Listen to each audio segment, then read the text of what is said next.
तो आज हम एक बहुत ही बड़ी खबर पर बात करने वाले हैं। एक ऐसा सवाल जो हर मार्वल फैन के दिमाग में घूम रहा होगा। हाँ, कि क्या रॉबर्ट डाउनी जूनियर की वापसी हो रही है? हो रही है, पर शायद वैसे नहीं जैसे सब सोच रहे हैं। खबर यह है कि टोनी स्टार्क वापस आ रहे हैं, लेकिन हीरो बनकर नहीं, बल्कि मार्वल के सबसे बड़े विलन्स में से एक बनकर, डॉक्टर डूम। और आज हम इसी पर गहराई से बात करेंगे कि क्या ये मार्वल का एक मास्टर स्ट्रोक है या फिर उनकी सबसे बड़ी गलती। देखिए, ये सिर्फ एक कास्टिंग की खबर नहीं है। बिल्कुल नहीं। ये मार्वल के पूरे भविष्य की दिशा तय कर सकती है। मतलब एक तरह का सॉफ्ट रीसेट। एग्जैक्टली। कांग वाले विवाद और पिछली कुछ फिल्मों के बाद मार्वल को एक भरोसेमंद चेहरे की जरूरत थी, और आरडीजे से ज्यादा भरोसेमंद कौन है? कोई नहीं। तो ये एक मजबूत नई शुरुआत हो सकती है, या फिर सिर्फ नॉस्टैल्जिया का सहारा। चलिए सबसे पहले इसी पर आते हैं। आरडीजे बतौर डॉक्टर डूम, टोनी स्टार्क वाला अंदाज और डॉक्टर डूम का वो खौफनाक मास्क। सुनने में तो ये बॉक्स ऑफिस पर आग लगाने वाला फॉर्मूला लगता है ना? पर इसमें एक बहुत बड़ा रिस्क भी है, बहुत बड़ा। कहीं ऐसा ना हो कि लोग विलेन को देखकर नहीं बल्कि टोनी स्टार्क को देखकर तालियां बजाने लगे। ये तो मैंने सोचा ही नहीं।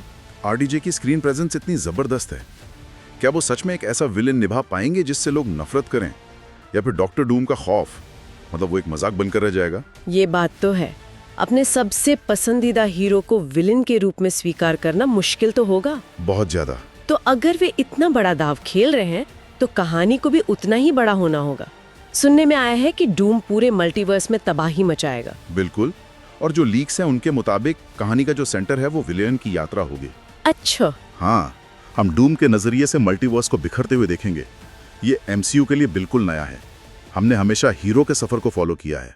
तो पूरा भार आरडीजे के कंधों पर होगा पूरी तरह से। और उसे रोकने कौन आ रहा है?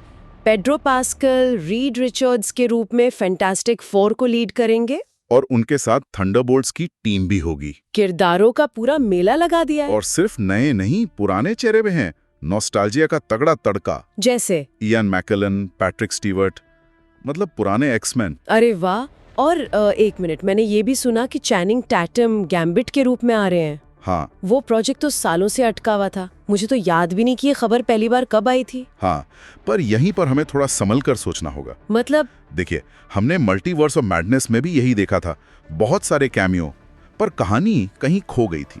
सही बात है।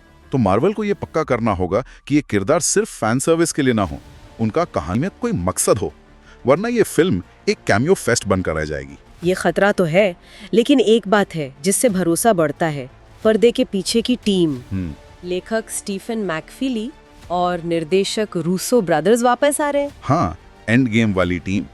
ये साफ करता है कि मार्वल इसे कितनी गंभीरता से ले रहा है। उनकी वापसी का मतलब है कि कहानी और एक्शन में वो एक यथार्थवाद होगा, जैसा हमने विंटर सोल्जर या सिविल वॉर में देखा था। बिल्कुल, पर यहाँ एक सवाल और है, क्या उनका वो ग्राउंडेड स्टाइल डॉक्टर डूम जैसे किरदार के साथ न्याय कर पाएगा? आप क्या कहना चाहते हैं? डूम सिर्फ एक तकनीकी विलन नहीं है, वो जादू जानता है, उसका अपना एक साम्राज्य है, वो शाही है। कहीं रूसो ब्रदर्स उसे सिर्फ एक और आयरन मैन का वर्जन ना बना दें। अच्छा पॉइंट है। तो कुल मिला के प्रशंसकों को क्या उम्मीद करनी चाहिए? मल्टीवर्स का ग्रैंड स्केल, ढेर सारे कैमियो, आरजेडी के यादगार डायलॉग्स और एक ऐसा पोस्ट क्रेडिट सीन जो अगले कई सालों तक चर्चा में रहे। और जैसा कि कहा जा रहा है, लोग भले ही शिकायत करें या मीम्स बनाएं, लेकिन थिएटर तो जरूर जाएंगे। बिल्कुल। और जाते जाते सोचने के लिए वही सवाल फिर से छोड़ जाते हैं जिससे हमने बातचीत शुरू की थी। क्या अपने सबसे प्यारे हीरो को सबसे खतरनाक विलन के रूप में वापस लाना मार्वल के भविष्य को एक नई दिशा देगा, या ये इस बात का सबूत है कि मार्वल अब नए आइडियाज से डरता है और सिर्फ अपनी पुरानी सफलताओं पर बहुत ज्यादा निर्भर हो?